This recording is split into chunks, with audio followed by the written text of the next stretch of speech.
Harusnya bila mau melindungi anak buah, khususnya Baradae, maka FS seharusnya tidak melibatkan siapapun, khususnya Baradae dalam peristiwa pembunuhan Brigadir J. Kata Roni. Menurut Roni, sejak awal kasus ini sudah dibangun dengan kebohongan. Misalnya skenario baku tembak yang berujung kematian Brigadir J. Oleh karena itu, kata Roni, keterangan Sambo soal apapun memang patut diragukan karena sudah membangun kebohongan sejak awal terkait kasus pembunuhan Brigadir J. Selain itu, menurut dia, media massa dan publik perlu mencermati status Verdi Sambo saat ini. Kualitas keterangannya patut diragukan karena statusnya sudah diberhentikan secara tidak hormat dari Kepolisian Republik Indonesia. Artinya apa? Status FS itu menunjukkan kualitas keterangannya yang patut diragukan. Mengapa? FS telah diputus diberhentikan secara tidak hormat sehingga kualitas keterangannya patut diragukan karena sudah diberhentikan dari Kepolisian RI. Kata Roni, rencananya sidang Eliezer juga digelar terpisah dari 4 tersangka lain. Ini Verdi Sambo beserta istrinya Putri Chandrawati, Bribka Riki Rizal, mantan ajudan Sambo, dan Kuat Maruf, asisten rumah tangga Sambo.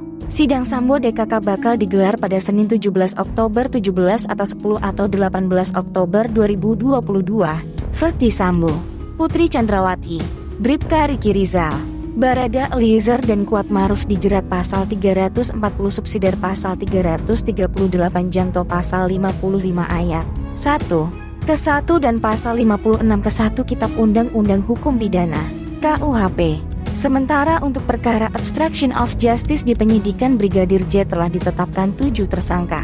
Para tersangka itu adalah Verdi Sambo, Brigjen Hendra Kurniawan, Kombes Agus Nurpatria, AKBP Arif Rahman, Kompol Baikuni Wibowo, Kompol Cak Putranto, dan AKP Irfan Widianto. Para tersangka obstruction of justice itu diduga melanggar pasal 49 Jo pasal 33 dan atau pasal 48 ayat 1 Jo pasal 32 ayat 1 nomor 19 tahun 2016 UU ITE.